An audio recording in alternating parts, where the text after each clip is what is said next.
dutela, garaiz iristen direnek, eta ez berandu. Zuek garaiz jatak izate, zuek berezi dutzea erresaldu. Bueno, arratsalde on guztioi, etorriak. Arraitako izan duzutara. Izan duzutau, mitoak eta historiaren arteko nahasietan, ezin dugu mitoak dugu. Oso gai, desberdinak ikutzen ditugu, baina lehenengo aldiz, karlanean antolatu ditugu, bergaran irutzaldi, eta gero, elgoibarko beste talde baten eskutik, Ikunberri Akademiaren eskutik, beste hiru saio, maiatzetik aurrera. Bergarako hiru hauei hasiera emateko, Marri taldua dukago honen, Euskaltzaina, Euskal Teologia Pertsonera, eta Ikerlari Zorrotza. Horrein arte irakurri dugu sekunari dugu, portuta jartzen dugu. Eta beste gabe, bakarrik igual bakan askatuko zaila ordua orain arte beste saspiretan gudiak zeitxarritara aukeratu dugu izletik esaten duztuelako kontzerte asko daukela gauza asko daukela kontatzeko eta gainera gero denbori nahi dutela lagatzea aldera erantzunak eta olako jarte bat eukera izateko orduan zuekin, Mari Taldu eta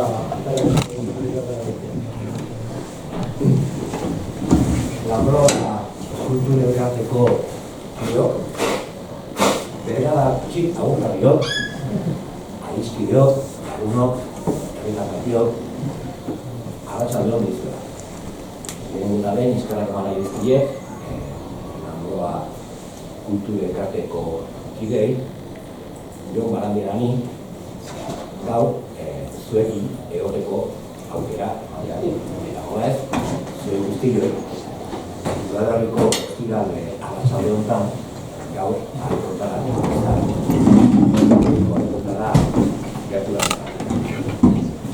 Euskal Herriko deitu eta deikosa. Joko esan eta behar bada, gelako batez baino gehiago, arrazoi biziarekin, eretuari aldetuko dio, hizkuntzalari batek, horrelako gai bat, hautan kontua da, niri aspaldi, begila, antzinaroko euskal hizkuntza hautatu zitzaidala, eta antzinaroko euskal hizkuntza hemen Euskal Herrian ezagutzeko, ikertzeko zuri nagusia denko eta denkozen zelanean. Hortaz, gaur hemen zuekin artekatzen eskaiatuko naizena antzinaroko euskal hizkuntza ikasten, saiatzen, eskuratutakoa. Hori da, petitio benevolentia, hitzaldien hasieran hizlariak, pixka barkamena bezala eskatzen ziren bere referentziagatik antzina garai batean. Hasteko, ondo iruditzen baldin zaizue, gaur erabiliko ditugun gauzak denboran kokatzen saiatuko naiz. Hemengo irudi honetan saiatu naiz euskal hizkuntzaren eta euskeraren historia, ezagutzen duen historia labur biltzen. Lehenengo aztarnak, lehenengo arrastuak, gure aroaren aurreko gizaldikoak dira. Nik askoriko provintzia jarri du, baina askoriko provintziakin egunak izatekin. Egun batzuetan bizkartzatzen zen, eta beste batzuetan ezen beste. Segurua dana da, 2 urte, Kristo aurreko 87. urteko, brontze batean, zaragoza ondoan, brontze batean, azaltzen den izen bat. Hori da, titula euskal hizkuntzaren aztarna zaharrena. Irulegiko eskua baino zaharra. Irulegiko eskua euskal hizkuntzakoa balitz, ez litzateke alere euskal hizkuntzaren aztarna zaharrena. Eriko pixka bat gehiago batko dio, bestela saioa jongo zaik eskema zartzen, bale? Gero badakigu, gure aroa hasten danean, gure aroan hasieratik hirugarren gizaldia bitarte hortan, hor bai badauzkagu euskal hizkuntzaren zenbait aztarna eta lekukotasun. esate baterako Akitanean, badaude aztarnak Sorian, badaude aztarnak Aragoin, eta badaude aztarnak hemen Euskal Herrian. Hain zuzen ere, gaur erabiliko ditugun gauzak hemen txekukatu bat ditugu. Gure aroaren hasieran eta Kristo ondorengo 3. gizaldiaren artean. 3. gizalditik 10. gizaldi bitarte hortan, hor ez dago aztarnarik, eta euskeraren, hemen euskal hizkuntza, eta han euskera. Gero galdezu bat emaia zuen zergaitikan egituan hori erantzuko izan. Hemen euskal hizkuntza eta euskera.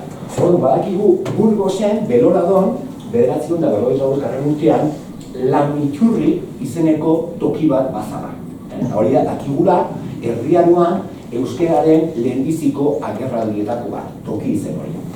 Gero, badakizue, hor, 10-11 gizaldiak tartean, Donemilera Kukulan, San Bilanterako goian, azaltzen diala euskarazko lehenengo bi esaldiak. Guek aditu dugu, izioki dugu. Beno, hizkuntzaren beraren lehenengo aipamena, 12. gizaldian, Linguen Navarrolun, 13. gizaldian, Gaztelako Merino Nagusiak Oja Castroko alkatea atxiloz ezaten agindu zuen, alkateak herritarrei epaiketa edo deklarazioetan euskera erabiltzen uzten zielako. 14. gizaldian, Hueskako azokan, besteak beste euskeraz hitz egitea debekatu zuten. 16. gizaldian, Beñat Etxepare handiaren baimenarekin, Leizarragak egindako Bibliaren itzulpena aipatu nahi nuke, txikia erbesteratu izanagatik, estatu batek euskera berea egin zuela erakusten digulako. 18. gizaldian Artaxoan euskera entzuten zan, 19. gizaldian Iruñean euskera entzuten zan, eta 20. gizaldian zerbait aipatu beharretan, Lergako estela aipatu nahi nuke, estela hori aurkitu zutenean, badakizue estela hortan ipintzen dula, Humes, Ahar, Narjunges, Abisun, Ari, Filio. Hori euskal hizkuntza da, hori gabe, eta horrek erakutsi zuen hemen Euskal Herrian, antzinaroan euskeraz hitz egiten zara. Hortaz, gaur hemen hor mundiko. Antzinaroko jainkosen berri izateko daukagun lehenbiziko iturria da garai hartako, erromatarren garaiko geografoek eta historialariek aipatzen dituzten Izaki Gorena. Hortik hasiko gara. Hoi da, daukagun lehenbiziko iturria. Hemen, esan beharra dago, geografo hauek esaten dituzten gauzak ez zituztela aurrez aurre ikusi. Entzun egiten zituzten, bidaiariei galdetzen zieten zer ikusi zuten halako tokitan, eta beste gauza batzuek aurrekoek esandakoetatik ateratu dituzten. Hor bada, geografo bat, zuen denok ezagutuko duzuena, Estragon izena zuena, Turkian jaio zana, 16an, eta honek baidatzi zuen geografia liburu importante bat. Eta geografia liburu honetan badaude gauza interesgarri batzuk. Arazoa da, Estragonek peninsularen iparraldean bizi ziren herri guztiak, edo gehienak, Galaikoak, Asturrak, Barbuloak, Baskoiak, zaku berean sartzen ditu. Nik uste dut, merezi dura pixka bat, Estragonek esaten duenari begiratzea. Estragonek, peninsulako alderri honetan gutxi gora beha, bi jainko aipatzen ditu. Esaten du hemengoek bi jainko goresten adoratzen zituztela. Bat, Ares. Ares da pixka bat Marteren jainko parekidoa, gerraren jainkoa. Eta, gauza, Estragonek esaten du, peninsularen iparraldeako eremu honetan, Aresi, akerrak, zaldiak eta gerrako misioneroak oparitzen zizkiotela. Alegia, akerrak, zaldiak eta personak sakrifikatzen zituztela Marte, Ares, jainkori gorestiko. Gainera, gerreko bezala, sarraskiak egiten zituzten, ez zuten bat bakarrik akabatzen. Jende asko akabatzen. Hori esaten du Estragonek. Estragonek ere esaten du bere liburuan, Zeltibiaren ondoan iparraldean bizi zirenek, euskaldunek, izenik gabeko jainko bat gurtzen edo goresten zutela. Ilargi betetako gauetan goresten zuten, familian, etxean, aurrean, dantzan, festa giro batean. Karlo Gotojak esaten du, jainkorrek izenik ez izatea tabua dela. Hori da, Estragonek esaten duna, hemengo sinesmenei buruz. Saio hauetara, bide batez, zorionak Lanbora Kulturelkartekoei, ez nire kasuagatik, urrungo bi ikertzaileak aukeratzeko errapitxe zuen guztorengatik, urrungo izlaria aukeraz banago Juan Ignacio Artxoga da. Bueno, Juan Ignacio Artxoga esaten dunaz eitzei dugu. Bueno, Juan Ignacio Artxoak esaten du, gentile akaberaren mitoan, tokiontan gertatzen dan, Argentxa honetan, Aralarren gertatzen dan, gentilen akaberaren mitoan, deno dakigu zein lan gentilen akaberaren mitoa, o lagurtuko dut? Lagurtuko dut, bazpare? Bai, bazpare, Bueno, hau da, zeure aski euskal mitologian dagoen kontakizunik garrantzitsuena. Juan Ignaziori bat dut eskuminak eman ere partetik.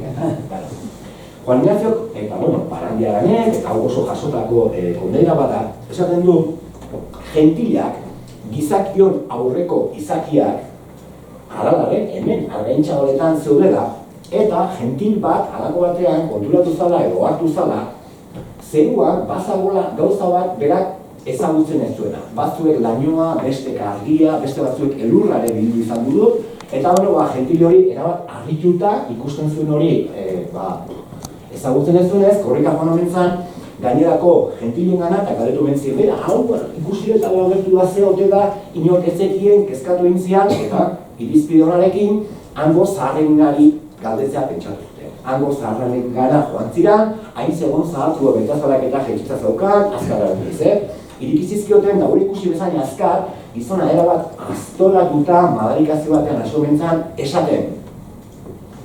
Kismia jaio da, gureak egin du zakurren aroa hasi da. Errespeto guztiakin. Jesu Kristo jaio da, kristautasuna hasi da, eta gure garaia bukatu da. Orduan, mesedez, gure horrek esan zuen, har nazazue eta bota nazazue amildegi hortatik bera. Gentilek hartu hartu eta amildegitik bera bota omen zuten, eta gainetiko gentilek ere bere buruaz beste inomen zuten amildegi hortatik bera bota. Hori da, gentilek akaberaren mitoaren laburpena. Bueno, Juan Ignacio Artxoak esaten du, mito hortan, aipatzen dan, agurera esatea, bota nazazue amilderitik bera, hori giza sakrifizio baten azalpena da. Alegia, ez zala bera bota, bere zori gaiztoa edo bere patua edo bildur hori geratzeko edo ekiditeko giza sakrifizio bat egin zutela gentilek. Hori esaten du Juan Ignacio Artxoak. Honek behar bada, Estrabonek esaten zuenekin antza gixago badauka, ez da? Bueno. Antzilerako jainko zen berri izateko erabili genezakeen bigarren iturria jakina aldareak dira. Baina aldareak ez dira guk ezagutzen ditugun elizako aldareak, aldareak beste gauza bat dira guk. Pedante xamarra geranez, arak esaten dugu, arak. Arak edo aldareak. Ara baten prototipoa hemen gola. Horko hori. Badauka erratu bat, baina honek bazolak nazen hasiko. Orduan, kontua zein da, arauek zergaitik egiten zituzten. Erromatarren garaian, eta nik esango nuke nire amaren da nire amonaren garaian ere bai, erligioa zenbait aldiz nahiko goza praktikoa. Nik erlijio gozak eta epatzen dituztenean, joanean, ez dut inor mintu nahi, pensatzen dut hemen sinesmen askotako jendea zaudetela, eta ez dut inor mintu nahi. Hortaz, ez gara saio erlijioso baten ari gara hizkuntza dintza saio batean. Orduan, harremana nahiko praktikoa zen. Orduan, zeredunek zer egiten zuten. Debozia zuten jainko edo jainkosa bati zerbait eskatzen zuten. Betikoa. Osasuna, maitasuna, lana, bidaiak gauza buldu jutea. Eta, agin zenzilo, jainkosa hori betetzen baldin bazuen jainkosa, zeredunak ordainetan aldare bat egingo ziola. Ikusien nire etxean, ez dakit santuri, hiltzak aldu ditut eta zera bat ez dakit ze santuri jasen zioten hiltzak azaltzen ziak. Hori beste kontestu batean, baina harremana nahiko praktikoa zen. Aldare hauetan, beti edo ia beti, hiru gauza jartzen zituzten idatzita. bukaeran alako formulario bat, ez asko enrollatuko, VSL, VSLM, botu sorbili emanez, alegia, aldare hau nire gogoz eta nire borondatez egiten, hor utziko dugu. Eta gero, beti, oia beti, aipatzen duten zer, jainko zaren izena, eta aldarea edo promesa egin zuen sinesturaren izena. Hori azoten da, beti aldare hauetan. Aldare hauek badute ezaugarria gaineko aldean, guk, honi fokusa esaten diogu horko utxarte txiki hori, eta hor jasoen zuzen ofrenda. Jasoen zuten plater txiki batean zerbait gainean, edo zuzenean hori isurtzen duten ardoa, odola, Orduan, badute zera bat, badute forma edo kuntza zera bat, ohiko bat, ez da? Orduan, kokatu behar dugu gure burua, bai, euskal jainkozez hitz egingo dugu, baina erlijio kultura erromatarrean gaude. Objektu hauek kultura erlijioso erromatarraren barruan ulertu behar ditugu. Bai, konforme? Bai. Hori, Euskal Herriko jainkozei begiratu aurretik edo haietaz hitz egin aurretik, iruditzen zait, behar bada, interesgarria izan daitekeela, lehen aipatu dizuedan, itanean, badaude, hemen baino askoz ere euskal hizkuntzaren azaltzea. Ez dakit, 600, 700 inskripzio dira. Horietatik 200 bat izan daitezke aldareak, eta horietan 50 bat euskal jatorriko jainkosa aipatzen dituzte. Hemen baino informazio gehiago dago. Orduan, iruditzen zait, behar bada horrek lagunduko digula, gero hemengoa ulertzen, ez da. Ze jainkosa ziren, Akitanian, Robeston zituztela, da, San Bertran de Comins, frantzisan narragarria da. Ez dakit ezautzen dezuen, zoragarria, eta hemen oso gutxi ez dago, baina ez delusionen, hor inguru hortan daude euskal hizkuntzaren aztarna gehienak. Egun batean, ala jute bat imazeate, eta aztarna horiek ikusi nahi bat zute, ez galdetu euskal hizkuntzaren aztarnarengatik ez zutelako bat dela ikusiko. Galdetu Akitanenaren aztarnarengatik. Zergaiek lengua baska ez dute ulertzen, ez dute lortzen handaukatenakin. Orduan, galdetu Akitaniako gauzetaz, ez euskal herrikotaz, ez politika kontu batik. Zergaiek ez dutelako lortzen handaukatena euskal hizkuntzarekin. Konforme, San Bertran de Comins. Ze jainkosa aipatzen dira alderdi honetan, Arixu, aritzekin lotura izan dezakena, arterekin zerikusi izan dezakena, badaude hemengo jainkosa latinezko izan daukatena, adibidez, sex arbor, 6 zuaitzak. 6 zuaitzak izan zuen jainko bat bazan. Gero batia beste batzuek, euskal kutsu dautena, baina oso nulertzen ditugunak, legeren, lehun, horiek dira, azaltzen dira. Orduan, konturatzen zate, badutela euskal kutsu bat, baina ez ditugu oso ondo ulertzen. Beste bi adibide jarriko dizkizuet. Hauek behar bada, gertuko hau ingurtzen digu. Hau zaharentimoa dara usten dut, bai, aherbelste.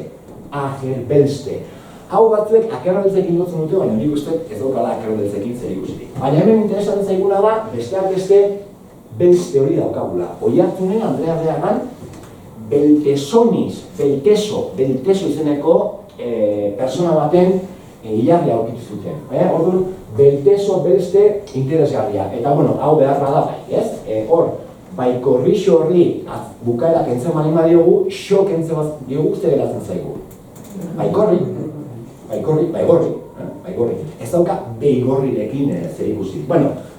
Hauek, gertukoak egiten zaizkigu, baina ez ditugu behar bada nahi bezain ondo ulertzen. Orain, itxusi xamar bat, zatu behar dizuet, baina ez daukat esterremedori, iruditzen zaialako hau guztia ulertzeko garrantzitsua da. Sinkretismoa. Sinkretismoa zer da? Orotariko euskal hiztegian begiratuz gero sinkretismoa jarri ezkero esaten dut dala, elementu desberdinak, bereziki doktrina edo ideia desberdinak koherentziaz bateratzeko joera. Berdin geratu zaten. Nik uste dut, niri adierazgarri iruditzen zait hau esplikatzeko hibridazioa. Eta euskaraz niri gehien gustatzen zaidan hitza hau adierazteko da urardotzea. Beno, sinkretismoa, hibridazioa edo urardotzea kontzeptu importantea da guain azalduko dugun guztia ulertzeko. Adibide bat, hau sinkretismoa da. Nik ezagutu ditugu, baserri, borda eta gurutzeak elorriarekin. Hori ohitura pagano bat da. Kristantasunak bere egin duena. Hori da sinkretismoaren adibide bat, bai? Beno, beste adibide bat, eta hau behar bada eskatuko diot nire lagunari, esan diot gauza gola txolakeriak eta estudutuenean ez grabatzeko bingeni. Dago, txitxo. Izan ere, dakizuenez, ninfak berez, sortaldetik, ekialdetik, asialdetik ona etorritako fede edo sinismen edo jainkosa batzuek dira. Esate baterako, Odisean, Ulisesek aipatzen ditu, sirenak edo ninfak edo lamiak esaten digun hori ez. Eta gehiago esango dizuet. Tokia badago, Ez pizki dugu zein ez da bale, ez dut da, motel. Bueno, hori esaten nintzana, testamentu zaharrean bada kontakizun bat, esaten duna, bazala errege bat, Salomon izena zuena, garai hartan oso agintari indartsua zana, eta Salomon errege honek jakintzun, Arabia zoriontsuan, gaurko Yemenen, bazala, erregina bat, emakume bat, ederra bezain azkarra zana. Hain zan ederra, hain zan azkarra. Eta, Salomonek gure ezagutzeko gogoa izan zuen, ari egin zion, erregina Salomonen gana joan zan, Salomon ezagutzera, hori gehienetan Sabako erregina bezala aipatzen da, baina bertakoek Bilkis erregina, esaten diote, Bilkis erregina joan zan Salomonen gortera, eta, ikuste gaino honek genero ikuspigare badula, ez ziren fidatzen, emakume bat hain ederra, ez ezik hain inteligentea izan zitekenaz. Orduan zer egin zuten, gizakizko azala egiaztatzeko edo bermatzeko lurrean, ura jarri zuten, nahi zuten modua, uraren bitartez, halako ispilu bat eratzeko. Zertarako? Bilkis erreginari oinak ikusteko eta egiaztatzeko eta berresteko ez zela lamina bat edo ninfa bat edo sirena. Hortaz, ikusten duzue, hau guztia oso urardotua daukaguna. Ez da kasu bakarra, guretzat egingo oso bertakoak dira Mari, Gentilak eta San Martin txiki kultura klasikoan badaude. Egin ezagun aurrera. Antzinateko Euskal Herriko panteoia. Zertan sinisten zuten Euskaldunek, zertan sinisten zen Euskal Herrian, lehen aipatu dugun lehenengo hirugarren gizaldi tarte horretan. Hiru sailetako jainkosak edo izaki gorenak dauzkagu. Alde batetik, badauzkagu jatorri hispaniar zelta, zeltiberiar edo indoeuropearreko jainko zen lagin gutxi batzuk. Nik esan nuke lauzpabost zonak ezkela. Peremusta eslaban, gero hor Bernedo ondoan, hau da, badaude Bilibioren bi, gero ezagunenetako bat behar bada Durantzin aurkizuten Tulonio hori da, gero hori gorde da Tolonio mendi izenean, eta ez dakit bat emataztu duen. Euskal Herrian lau bat edo bost bat izan, eta gero, gialko, bost bat daude. Nei hori oso batu esanguratxo eduditzen zain, ezta?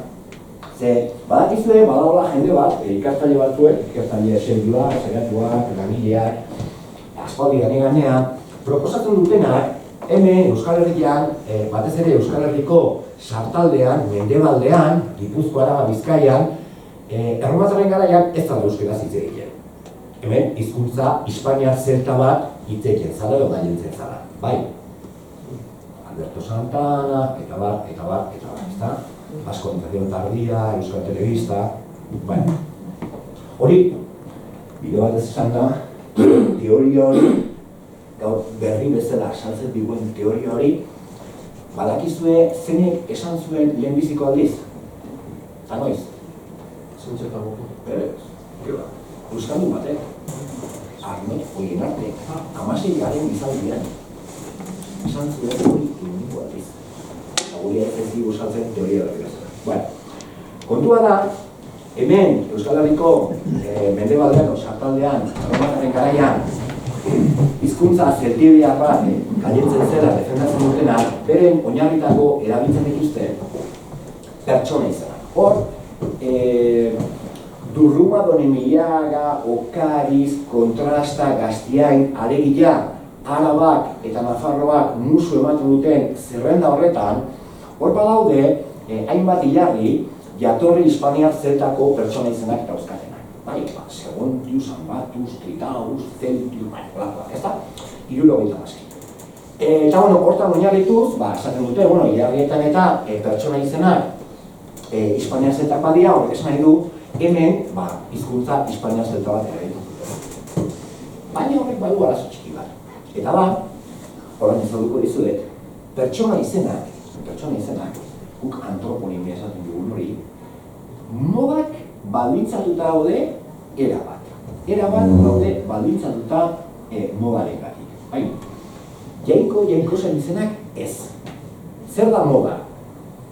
Modaz pasatzen dana. Hori da moda, bai? Orduan, jainko zen baten izena ez da modaz aldatzen horrela berehala batean. Pertsona izenak, dudarik gabe. Ez da denbora asko irakurri dudana, Espainian, gaur egun, aidanean, euskal jatorriko izenak modan daude. Baina ez bat eta 10, asko. Baina iturgia izugarri fidagarria zen. La razón. Orduan, ez egon zalatzearik, esan dituztenak egitasmoa ziren. Momentu honetan, esan dezuten, Espainian milaka guraso, Guadalajaran, Galizian eta bar, ari zeizkiela, seme-alabei, Iker, Naia, horrelako izenak jartzen. Moda. Ez dakit dela, hamarkadaren bat modari indarraren guztan.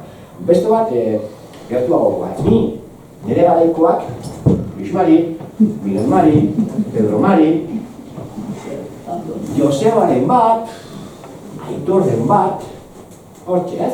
Gero etorrizian, Ariz, Ekaiz, Ibai, Ilargi, gero etorrizian, Xuban, Matisa, Arixen, orain bizten dut Peru tabakoa daudela modan, modaren arabera izenak aldatu tetia. Nire amonak, zuen amonak bezala zuraski, erderaz, tutik ere etzetia, tutik. Eta nire amaren aizpa zarrenak, nire izaba zarrenak ere, hortxe. Amona, Demetria. Izebak, Saturnina, Vitoriana, Paulina, Agustina. Bai, garaiatan, izen horiek jartzen zelako, modan zeudelako. Orduan, izen horiek ikusita, nire amona Demetria, zertzen? Ez da euskalduna? Hor kontuz. Gero, aurrerago, ez dizut spoiler egingo.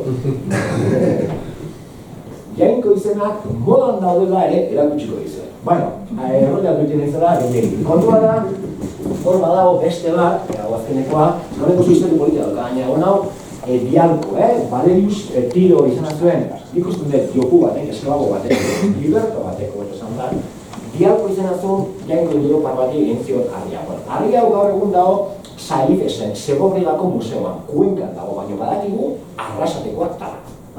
San Valerio erbitan zegoen dago. Hau gaine epatzen dute izastik eta bat. Honen historia, labur, da, aipatzen da, San Valerio erbitan, bazala, zera bat, aldare bat, jendeak jaiera handia ziona. Eta, betikoa, inkisizioa enteratu zen, esan zu, hori hortik ateratzeko, buskatu jomen zuten, eta harriak urrazpian gorde, uste dute jesulagun bat enteratu zala, harika atera zitun, gero historialari batek eraman zitun Madriko museo batea, han jainko hispaniar zelta zara ikusita pensatu zuten zeltibideakoa zala, eta bukatu zuen, sarrete zen. Baina, badakigu, ikerketa bat badago, eta badakigu hau berez arrasatekoa dara. Lau edo boste azarna. Hauen ondoan, igual jakaldu egin gara, ez? Noa txokunean, pixka, zentratzen gara. Adibizan esaten, erromatarren garaian, hemen Euskal Herrian, 3 sailetako jainko-jainkosak moresten adolatzen gaurezten zituztela. Ikusi ditugu indoloparrak, zeltibilarrak, zeltak, eta baina ikutitzagun, greziar erromatarrak. Euskaldunek ere, jainko greziar erromatarrak adolatzen zituzten. Gainera, momentu batean, 3. gizadutik aurrera, hemengo jainko-jainkosen fedeak erabat galdu ziren, eta jainko-jainkosa greziar erromatarrak bakarrik goresten zituzten. Zergatik esaten dugu, aldaretan ez diralako euskal izenak dituzten jainko-jainkosa gehiago azaltzen 3. gizadutik aurrera. Ben, hau da, pista bat emango dizuet, hauek tximistak dira. Iori, Jupiter. Jupiter da, erromatarren pantoiko jainko nagusia. Eta hemen, Euskal Herrian, debozio asko zioten bere aldare asko azaldu dialako. Beste batzuk, aipatzeagatik, Silvano adibidez, Silvano zan, Artzainen, Artalden eta Basoen jainkoa. Merkurio, bidaiarena, Larea, etxea zaintzen zutena, ninfak, elamiak, ez da? Hemengo jendeak ere, jainko Grezia erromatarretan sinesten ziren. Juan Ignacio Ochoa esaten du, jainko-jainkosa Grezia erromatar eta zeltiberiarren artean eta euskal jainko-jainkosen artean badaudela diferentzia importanteak eta baitaren badaudela antzekotasun importanteak. Diferentzia importanteena, Juan Ignacio Ochoa esaten duen kontutan, da mundu Grezia erromatar eta zeltan pertsonak, gizakiak eta jainko-jainkosak bi mundutan bizi dira. Gu hemen planetan bizi dira, lurrean bizi dira, eta kultura horietan jainko-jainkosak zeruan, olimpoan o nahi ezen tokian bizi dira. Claro, jakina, gizakiek eta jainko-jainkosek ez daukate hartu emanik. Horri pintza baino, ez dira toki berean bizi. Aitzitik, hemengo Euskal Herriko teorio sinismenen arabera eta Juan Ignacio Ochoak esaten duenez, hemen, jainko-jainkosak eta gizakiok eta pertsonok toki bera konpartitzen dugu edo partekatzen dugu. Esate baterako, Mari, gure bide batez, Mari zer sortzen ditu? Eintzak ez? Tximistak ez? Bai? Ikusi dugu, beste nahiko bat tximistak sortzen ditu. Badakizue, Marik hartzen duen itxuretako bat abelgorriarena bada, zezengorriarena, beigorriarena. Horregatik jarri dizuet, hori diapositibo hori, Imaginatu hori Mari dara, ezta? Orduan, Mari nun bizi da, leizezuruetan, eta urtean behin tokiz aldatzen da, leizezuruetan bizi da, gentilak nun bizi zian, Aralarren, eta euskal mitologian, barranderan iztegian, kontakizun asko dauzkazue, gizakiek, lamiekin, gentilek gizakiekin, Mari ezkondure intzala, ezta? Orduan, hemen, gure mitologian, jainko-jainkosak eta gizakiak espazio dira bizi dira, eta elkar ezagutzera iris gaitezke. Juan Ignacio Ochoak esaten du, ezberdintasun badaola guztiak, euskal jainko-jainkosak eta jainko Grezia erromatarrak eta haiengan sinisten duten pertsona guztiak berdintzen dituztenak, eta da gizakiok gure harreman nagusia jainko-jainkosekin, hemen Euskal Herrian eta kanpuan eta beste guztiekin, da jainkoei otoitz egiten diegula eta jainkoei opariak egiten dizkigula. Hori unibertsala da. Bai euskaldunak, bai Jupiterrengan sinisten zutenak, eta baita, ez dakit nolengan sinisten zutenak. Hortan, denak berdinak. Eskatu, eta eskari hori pixkat erresteko, oparitxua. Hori, unibertsala da. Horda, aldaretan Iobi da Jupiter. Iobi, hau da, Jupiterri eta Sol, izan zuen bati, elenko bati, Trebinun, Euskal Herrian egindako aldare bat. Bueno, azkenik, ikusitzagun bat, Euskal Herriko erromatar garaiko aldaretan ageri diren Euskal Herriko enkosa. Lehenengo da, zenbat eta nun daude. Euskal Herrian gaur baino, gaur arte, bederatzi jainkosaren 18 aztarna dauzkagu. 18 aldare aurkitu dira gaur baino. 18 aldare horietan guztira bederatzi jainkosa ezberdin o diferente azaltzen dira. Mapari begiratzen bali duzue, hor bi zenbakia eta hiru zenbakia alde batera utziz gero, ikusten duzue gehienak eremu berean aurkitu ditugula. Bi zenbakia hori da Miñao. Esaten da Miñao aurkitu zutela, hori Gasteiz ondoan da.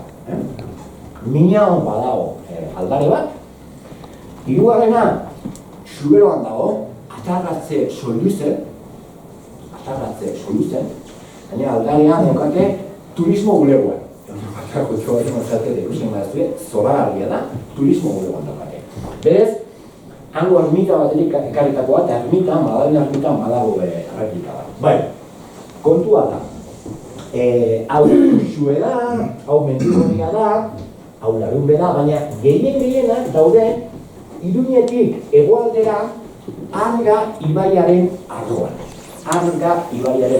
Eta Arga ibaiaren arroan bereziki asko daude gesalatzen. Beno, Gares, Puente la Reina, bai, utxura bera? Kokatu dira, bale. Garestik, badago, han mendiaren bestaldean Aiotz, urtegia. Bueno, hor badago errepide bat, zinez gomendatzen dizuedana, Girgilaon barrena igotzen dana, eta bueno, geroan dago Aran zoragarri bat, handago Aiotz, eta dauzkazute oso herri polikiak. Iruxo, Bidaurre, Erretzu, Jaitz, araje zoragarriak. Hor, azaldu dira, eta zakigu zerbaitik, Euskal jainkosak aipatzen dituzten aldare gehienak. Hortxe dago ez. Eta zeizen dituztela.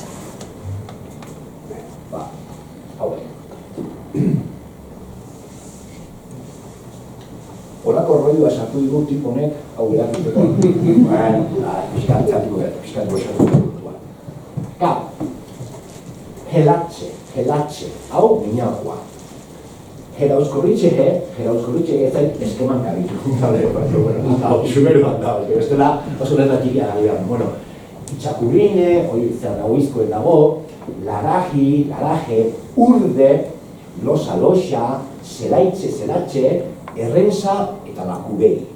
Horiek dira, ezagutzen ditugun, bederatzi jainkosa euskaldunak erromatarren garaian.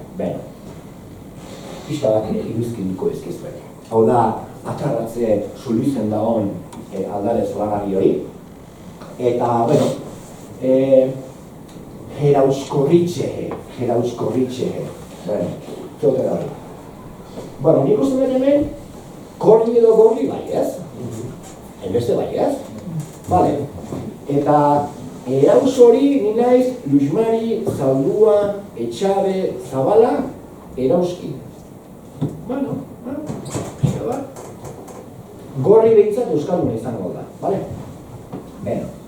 Beste hau da, beste muturan azaldu dana, Miñao, nik ez daukataen gabi Miñaoa, baina Miñaoa da esaten dute, honek badauka ezaugarri bat, eta da, bukaeran hor bi S ditula, ez? Latinez ez zituzten, normalean bi S erabiltzen ez zituztelako behar. Hor bi S baldin daude, eta adirazi behar zutelako latinezkoa ez zan soinuren bat. Nik uste dut hori dara TS bat edo TZ bat, horretik esan dut helatxe. Baina, importantena, arkeologoek badute fosil zuzendaria esaten zaion gauza bat. Erderaz, fosil direktor. Eta hori beraientzat da pahotxa. Zer da fosil zuzendari bat arkeologo batentzat?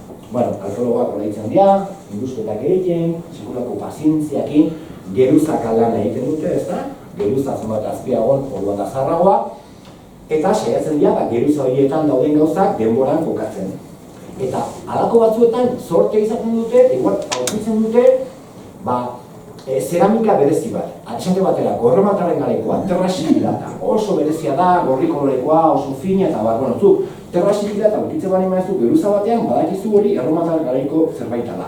Zer esanik ez, txampon bat aurkitzen bat. Bueno, arkeologo bat entzat, txampon bat da munduko notizirik horrena. Badakilako, txampon hori dagoen geruza hori zer garaikakoa. Bueno, zorionez, euskalariok, hizkuntzalariok, badaukagu euskeraz gure fosil zuzendaria. Eta da, H. Izkia. H. Izkia.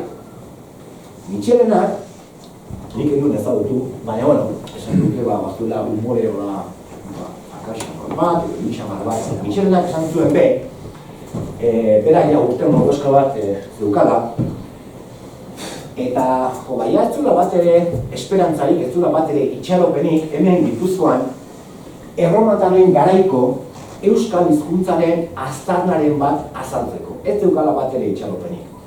Baina, agertuko balitz, batez, 2H izan zizala eskatzen zuela. Zer gaitik. Gure ondoan zeuden hizkuntzetan, eta Euskal Herrian, hizkuntzetan, hizkuntza hispanioa zeltaro zenbideriarrean ez duten asperenik. Ez duten, nik esan duan da, gauzkorritxe, hori, asperenik ez duten. Asperenik ez duten, horrek esan nahi du, ez dutela zertan adirazi eta ez dutela H bat zertan erabili. Mundu iberiarrean ere ez dago aspiraziorik, asperenik eta askoriko prontzean ez da H bat bera ere azaltzen. Eta latinez, garai hortan ja, gure arloaren aldaketaren garaian, ez egon asperenik, ez zeukaten H-a zertan erabili. Horrek esan nahi du, guk hemen Euskal Herrian izen bat aurkitze baldin badugu eta izen horrek H bat baldin badauka, fosil zuzendaria. Hori euskal hizkuntza da. Elatxe. Hau, izkeko hau, autore batzuek hemen txakur ikusten dute, nik ez dut uste hemen txakur gaunik, ez dut uste. Baina, bueno, interesan zaila da horko TS hori, lehen esan dugu, latinak hori ez du berezko soinu bat. Hori da, beste hizkuntza bateko soinu bat adierazteko modu bat. Hemen ze hizkuntza izango da, euskara izango da, ezta? Hau oso polita da, hau iusokoa da, eta hemen daukagu, behar bada gure jainko importantena izan daitekeena. Bueno, hemen irakurtzen da laraje, hori irakurri daiteke larraje, eta oso interesantea da, ze hor goien ipintzen du, ipintzen du deo. Deo da maskulinoa. Emakumezkoa balitz izango litzateke deae. Bai? Orduan badakigu, larra, larrae, larraso, jainkoa, gizonezkoa zala. Horrela da. Hauek biak neko berriak, bi edo urte izan ditzakete, hauek biak gesala zinguruotan azalduzian, bata losarena, orain esanduko dizuet, eta bestea laraji edo larraji. Hau larraji, gauza bera da. Zer dauk horre? Atxe bat ez? Hau da, mendigorrian da ona, beste bat, larraji. Zeratik esan duen nik nire iritzia palean behar bada larrai hori dela jainko nagusia, edadura handiena duena daukalako. Badaude beste bi jainko, bat jainkosa eta bestea jainkoa, batek 4 eta besteak 3 aldare dituena. Baina 4 aldareak eta 3 aldareak toki berean azaltzen dira. Horrek zer esan nahi du? Santutegi bat zeola.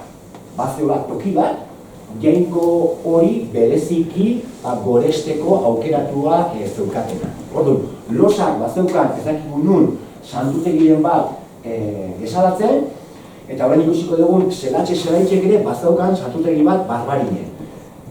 Aitzitik, larragiren aldareak azaltzen dira bat larunben eta bestea multzabal handionen. Pentsa ze edadura daukan. Beste bat dago errezun eta beste dago ilusion. Orduan, hau ez tan herri jakin batean gurtzen zuten nik ez dakitze santu ez. Hau zan, ja, Euskal Herriaren zati handi bat hartzen zuen jainko bat. Nik esan nuke, behar bada garrantzitsuenetako bat. Baina, losa.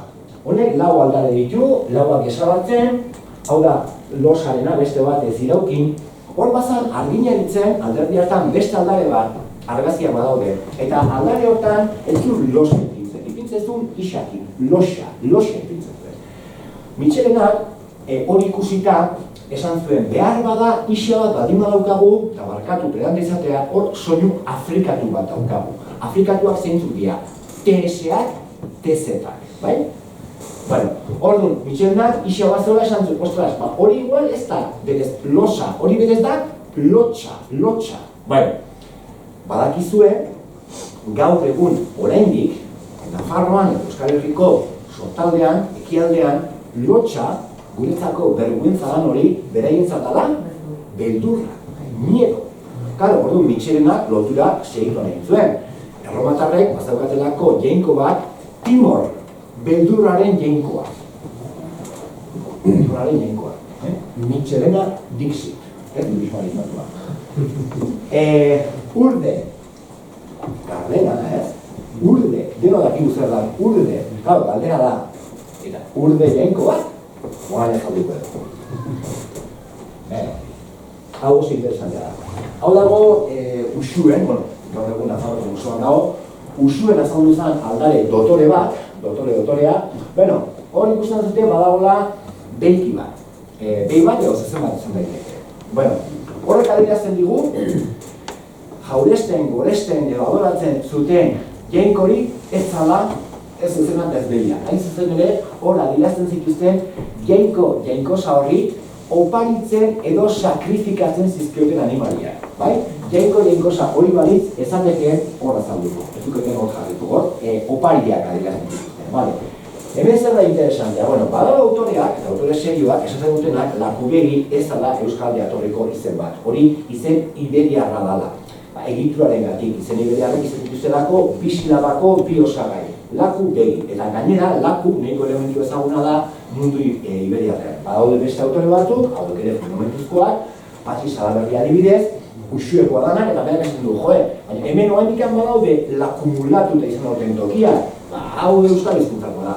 Bueno, interesante da ikustea, baita ere, aldare hau egin duten 3 personak, Tesforos, Festa, eta Telesinus, jokuak zirela, esklaboak zirela. Hemen esklaboak zuden. Zer pentsatzen dugu, hemen gu zer ginela? Guaixak ginela, esklaboak zuden. Bueno, hau, 3 esklabok egindako aldare bada. Hale interesantea bat ikusteak, usuen bertan, aldare biki bat daola. Bikia. Eza, bikia da, bikia. Eskaintzaileak berak dira, kuntza egitura bera da, aldatzen den gauza bakarra da, jainkoaren izena. Eta zein da Lakubegiren jainko bikia, Iobi, Jupiter. Erdi berean, bi aldare biki. Batean Lakubegi, bestean Jupiter. Ondo.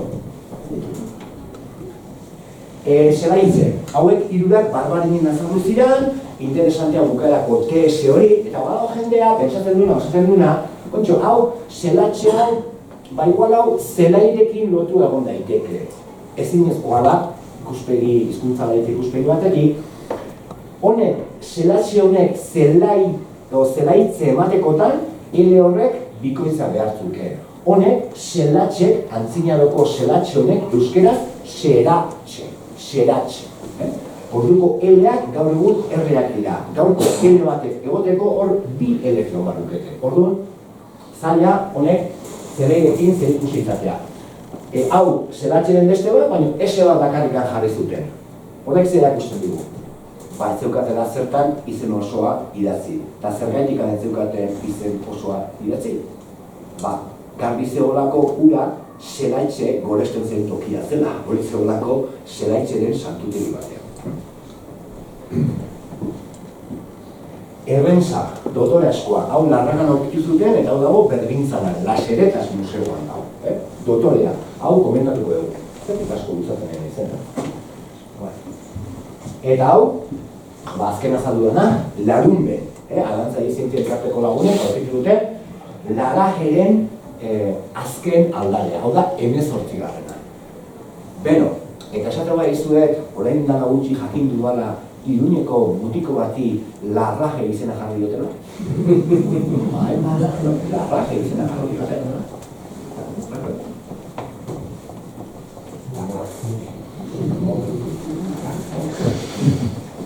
Bueno, beste gauza bat, niretzako baita ere interesgarria da.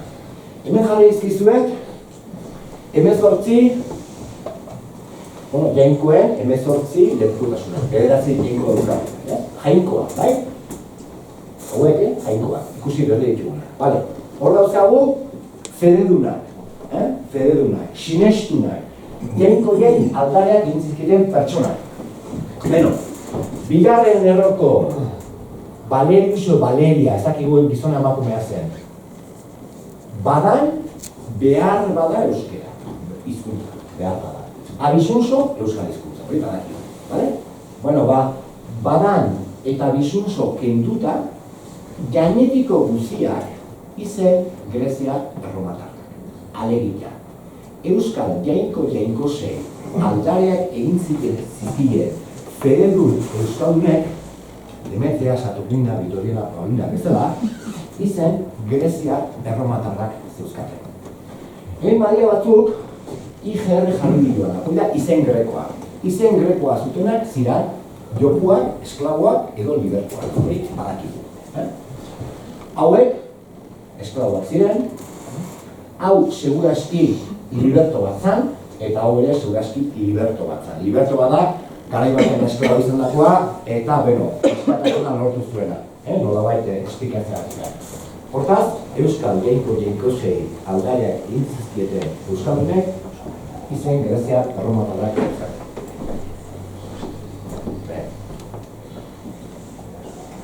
Eta gero beste ezaugarri bat niri asko gustatzen, asko gustatzen, no sé, interesgarri dira.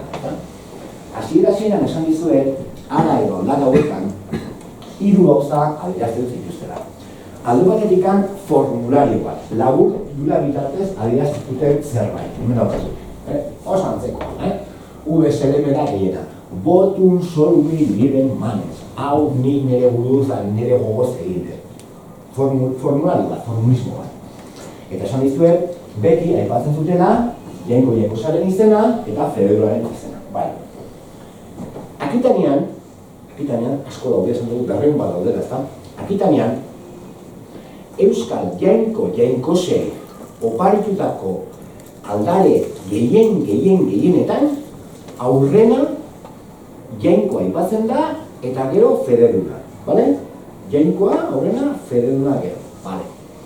Zeltiberiarrek, jainko zeltiberiarrek egindako aldaretan, gehienetan lehenengo aipatzen da jainkoa eta ondoren fededuna. Euskal Herrian, jainko Grezia erromatarrek egindako aldaretan, gehienetan lehenengo aipatzen da jainkoa eta gero fededuna. Eta Euskal Herrian, euskal jatorriko jainko-jainkosei egindako aldaretan gehienetan lehenengo aipatzen da pertsona, fededuna. 18 aletik 14 kasutan lehenengo aipatzen da fededuna, eskaintzailea. Eta 4 kasutan bakarrik daukagu aurrena jainko-jainkosa eta gero fededuna. Honek luzeako batzen goluken dago. Horretziko leo, netzako oso goza interesantea. Bueno, a ver, zer dagoa izen horien artean. Az gaitezen, gardena o transparentea da izen batekin. Urde, venga. Urde, badaki gudelo zer da, urde da, vale. Ze demontre pintatzen du urdek aldare batean. Bueno, az gaitezen pixka bat, egoaldera begira. Badakizue Euskal Herriko zerrenda bat, zati bat, batez ere Biane inguru hori eta gero Nafarroak eta Bixago egiten pareotan, Kaskande, Zintzurrengo inguru hortan, hor zeltibidearrak zian. Euskal Herrian, zati batean, zeltibidearrak zian. Ianan, azaldu dira hainbat tesera. Zeltibidearrek oso berezkoak zituzten abegikortasun edo hospitalitate paktoak, bai? Zan pakto bat, persona batek, hiri batekin, persona batek, beste persona batekin, pakto bat egiten zuten. Mira, ni noiz bai, Jon, noiz bai, Hernani etortze baldin maiz, agintzen diak, netxean osatu nango diatela. Eta netxean noingo dek, eta nire kargu izango du mantendua, bai? Horako paktuak egiten zituzten. Eta paktu horiek brontzezko objektu batzuetan idazten zituzten. Hori esaten zaie tesera, hospitalitate tesera. Pero, ara nun Viana, Nafarroan, daukagun urde tankerako tesera bat. Teserotan, ipintzen duna da, berkoakun sakaz. Ikusten dugu, urdeak ez zirala gaur egun pentsatzen ditugun gauzak. Baina niretzako gauzak erabat, neure handi batean argitzen dituenak zer dira. Hauek, horiek zer dira? Berrakoak zer dira? Apoteak, orgotxak, urdeak, bai. Eta hauek zerekin lotzen dute adituek heriotaren munduarekin. Eta gu gaina Euskal Herrian, nik uste, badaukagula gure dikerbiaz. Behar bada, hortik ulertu genezake, zer demontre egiten duen urdek aldare batean. Larra. Larragi, Frantzian, Akitaniatikan, oraindikan mendebaldean, ekialdeago Mox izan toki batean, badaude Larraso jainko euskaldunaren 3 lekukotasun baina grebeko zidatzita. Larraso. Nafarroan ameskoetan badaukagu Larragona. Nafarroan badaukagu herri bat Larrasoaina, baina berez Larrasoaina da, Larraso, bai? Horietan zer bakano, zer bedelu zirenazake? Larre. Nik uste hori garbi dagoela. Eta badakizue, erromatarren pantoia bazegoela Silvano. Hartzaileen, larretokien eta basoen jaiko. Nik uste hortik ibil daitekeela gure Iruñeko mutikoaren izena. Eta bukatzeko, bukatzeko ja gutxi falta, Animo, esan dizuetor, Larragan badala aldare bat, erren sari eskainitakoa, guai pixka bat ikusteko gauzak ez dira lamate duten bezainak esak, azuk gutezea aldare ikusten dut, aldare horretak ipintzen du, hau. De materna errensae pro L iul krista N suo VS. Hori da ipintzen duna. Jartezagun zeharka, hilara batean. Ipintzen du, hau, berdin geratu zaten, Orduan, badago disiplina bat, epigrafia izena duna, gauza horiek azertzen dituna, eta gu badakigu, esate bateako de bat, dala Domitiaren laburdura. Orduan, hori jakin da, hau osatu indute. Zer ekintzen du? Ekintzen du, hau. Parentesi artean dauden gauzak dira osatutakoak, Domitia materna, errensae pro, liberta Julia Krista nomine suo votum soli. Alegia. Domitia materna errensari, Domitia materna da eskaintzailea, errensari egindako promesa, Julia Krista libertak, bere morroiak, haren izenean, Domitia maternaren izenean, bete zuen. Seguraski, Domitia materna hile egin zalako. Orduan, Domitia materna egin zion errensari promesa bat, eta agindua eta xoxa utzi zion bere libertari esateko egitiozu honi aldari. Kontua da, edo galdera izan daiteke, jaunezko paperak ekartu ditut, esaten nahi nahi zen asmatzen nahi nahi. Zuzenian. Orduan, zer muntre da, erregusa.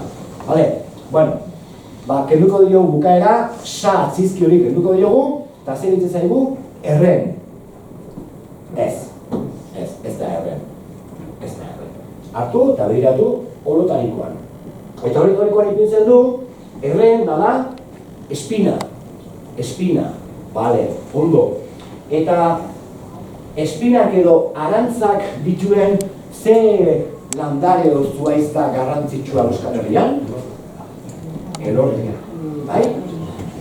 Pista bat, Arantzazuko Ama Berjinaren irudia Rodrigo Baltzatenik nun aurkitu zuen? Arantzazu, Elorria, erren. Elorri hau dago Aralarren. Badakizuen nola izan adun tokiak? Famatua da, Errenaga. Errenagako errepublikoa, Aralarren. Bueno, Elorri hau Errenagan dago, ezta? Lehen ikusi dugu, lehen aipatu dugu, Elorriarekin egindako gurutzeak jartu zituztela, etxenatzeetan, saloietan edo korteetan. Zergatik, euskal kulturan, Europako kulturako zati zabal batean, sinistan dalako edo pensatzen dalako, sinistak ez diola Elorriari jotzen. Eta da, sinistak jotze ez du landare bakarra. Zeratikan, sagaratu badalako. Behar bada, errensaren notik nolakoa, hortik bidatu bat dut. Bueno, eta zuen zorionerako, ondorio eroko batzuk bukatzen jute. Bale, erromatarrak honea etorri zianean, hemen bazan bertako pantoi bat. Jendeak bertako jainko zena sinisten zuen, daitekena da, hemen goresten zituzten edo jauresten zituzten zenbait jainko-jainkosa jatorria kanpoan izatea eta ezagutzen ditugu izenak kanpotik ekarritako jainko-jainkosen euskal izenak izatea. Hori ezin dugu inundik inora baztertu, ezta? Beno, Akitaniako eta Euskal Herriko zenbait jainko-jainkosei begiratuta, nik uste dut esan daitekela batzuek naturarekin zerikusia bazutela. Izan daiteke errentza, izan daiteke arra, nik uste dut hori esan genezakela. Eta dakiguna ere bada, bazaudela santutegiak. Bazaudela toki jakin batzuk, jainko-jainkosa horiek goresteko edo adoratzeko. Lehen hasieran ikusi dugu Erauzkorritxe he hori, hor aldarean bertan adierazten du, egiten dunak, zerredunak, Erauzkorritxe heren tenpluari oparitzen diola. Osa, badakigu, bazeudela tokiak jainko-jainkosa horiek gurtzen zituztenak. Kontua zein da, larra alde batera utzizkero, Akitaniako eta Euskal Herriko, Euskal Jatorriko jainko-jainkosek ez daukatela bat ere antzarik. Alegia, Euskal Herriko Euskal jainko-jainkosak ez diala Akitanien azaltzen, eta Akitaniako Euskal jainko-jainkosak ez diala Euskal Herriak azaltzen. Larra alde batera utzita. Egarria, beno, behar bada. Zergaitik, erromatarrak iritsi aurretik ala Euskal Herrian, nola Akitanian, heriotzaren inguruko erlijio edo kultura bera geneukalako. Hori bat izaten kronletx bat, ez da? Hori ez da horra darren. Hori dago, hemen frustrazioan dago, Salarentin. Hau dago, Bañers de Luixonen ondoan. Erromatarrak iritsi aurretik, Turmaleta, por entendernos, vale? Turmaletean bizizian euskaldunak zialako, eta hemen euskaldunok heriotzaren inguruko sinesmen berak egituen, kronletxak egiten genituen. Nik, oinalote batzuk, liburu batean idatzi nuen, eta inork ez dik kontra egin, liburuak ez dituzten apiratzen. Nahiko nukeak bat kontra egitea. Norberak bere buruari parra ikarri. Esan nuen, oidatzi nuen, nire iritzirako kronletxak egin zituztenak euskaldunak ziala. Zergaitik. Horrek ez du esan nahi, kronletxak ez daude tokietan euskaldunak ez ziren. Nik esaten duana da, kronletxak egin zituztenak euskaldunak ziala. Eta zergatik, niretzako honen gati. Eta uste dut, neko argumentu garbi antzeko esan daitekela. Beira, mapa batean, hau enak, rotulador igataren. Qué peligro. A ver, hau balima da,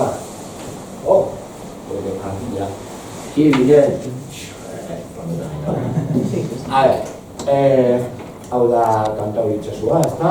Dira, museoa finantzatzeko bazkideak egiteko gonbidapen bat, ezta? Eta niri idea zoragarria ditzen zait. Nik gonbidapen jendea museoetan dauden Euskal Jainko Jainkosun eta Euskal izenen azarna bituzten horiek besotan hartzea eta adoptatzea. Ben, eta ja, dugat matuteko.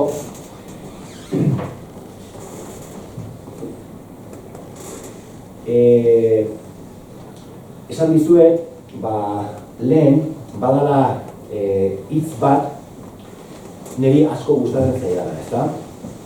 Dala pixka bat sinkretismoa, ezta? Hau guztia pixka bat ura rotua daula, zorionez, gauzak alde batetik eta bestetik hartzen diala, ez daula, esaterik, hau eguna da, hau gaua da, ez. Hau pixka bat, hau guztia hibridatua dago. Gero, kontutan hartu bat dugu baita ere, jainko zauek, garai jakin batekoak diala. Diala, erromatarren garaiko jainko-jainkozak. Eta gainera azaltzen diala, kultura erlijioso erromatarrak oso berezkoa zuen elementu batean, aldare batean. Hori ulertu bat dugu. Eta esan dizuan bezala, nik eduke baztertuko euskal izenak dituzen jainko-jainkozetako batzuk, beste jatorriko batzuk izatea, eta euskal izenak izatea, bertakotutako jainko-jainkozak izatea. Laminak bezala, ninfak, laminak. Hori, argi izan ere, pixka bat aurrera egin aurretik. Esan dizuet, hirugarren gizatetik aurrera, aldaretan ez dirala euskal jainko-jainkozak gehiago azaltzen. Adituk esaten dute, horrek adierazten dula argi eta garbi, ordurako hemengoek jainko-jainkoza Greziak erromatarretan bakarrik sinisten zutela. Galdu egin zala, hemengo jainko-jainkozen sinesmen edo fede hori. Hain zuzen ere, justu mortxe hasten da, hirugarren laugarren gizaldian, hirietatik eta kristautasuna zabaltzen. Baina badakigu, hirugarren gizaldirako jainko-jainkoz hauek ja galdu egin zituztela. Eta hau guztia zergaitik esaten dizuet. Salto bat egin Barandiaranek eta aipatzen eta biltzen duten mitologian eta Juan Ignacio Artxoak erabiliko duen euskal mitologia hortan, ez direlako antzinaroko erromatar garaiko jainkozak izen horrekin behintzat azaltzen. Lamiena aipatu dugu lehen. Alderantzizko ere ez da erromatarren garaiko aldare batean utzi edo hortzi aipatzen. Zergaitik. Eta hau da azkeneko diapositiba. Tokia hau zautzen duzue? Iruñetik zatozte, autoak. Zuhastiko behajea paso dezue, eta aztentzak ere ikuntu batea geizte. Hor badago, ermita bat, atentzio ematen duna pila bat, ez da mendi baten puntan, ez? Bai, hori da, erga izan da. Bezako toki, nik esaten dut ebako tokitan beste munduarekin kobertura badago. Ordu, zerretikan jarri izan irudia. Nahi zora gara iruditzen zeralako, ez da? Hori alde batetik. Baina hori ikusten dut, irudionek nahi kondo lagur biltzen dularik adirazin nahi izan behira. Hau baldin bada, lurra baldin bada, erromatar garaiko euskal panteoia, horiek baldin badira erromatar garaiko euskal jainko-jainkozak, horren gainean daukagu beste geruza bat, eta dira jainko-jainkozak Greziak erromatarrak. Eta horren gainean daukagu beste geruza bat, eta da kristautasuna. Orduan, antzinaroko jainko-jainkozen artean eta guri ditzitzaigu mitologiaren artean dago jainko-jainkozak Grezia erromatarren eta kristautasunaren geruzak daude. Eta horregatik, behar bada hain arrotzak egiten zaizkigu, bai bata eta bai bestean. Eta bukatzeko, hitz potolo eta ez da hitzak goitia, nire honez goitia eta men nago. Palinsestua.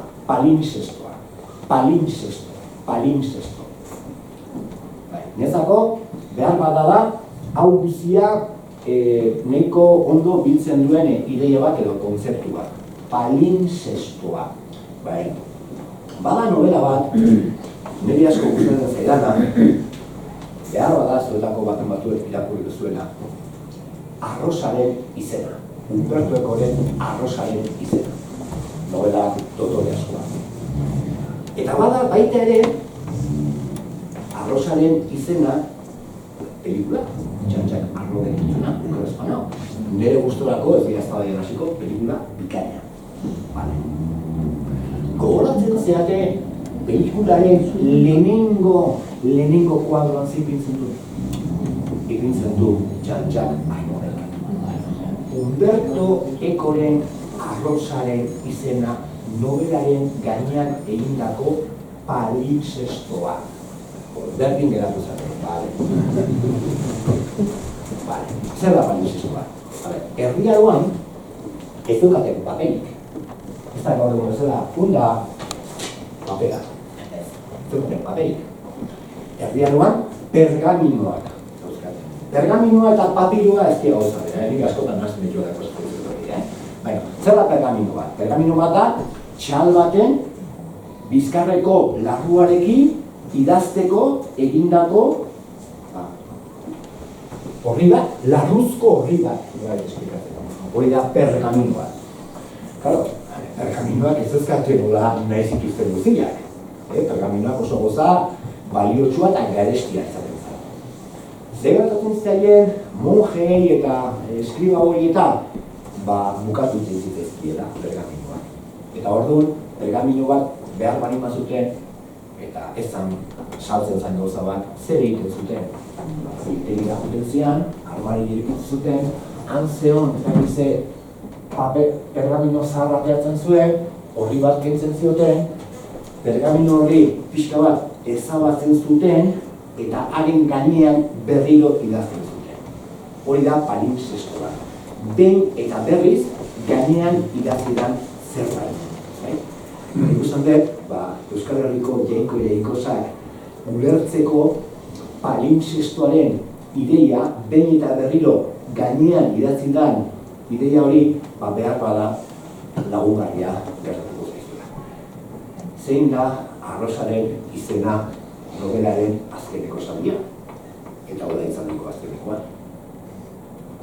Stat Rosa Pristina nomine. Nomina nuda tenemos. Alegia. Irauten duen gauza bakarra, gauzen izena da. Gauza galtzen edo desagertzen diranean, irauten duen bakarra, izena da. Eskerrik asko, zuen jendari.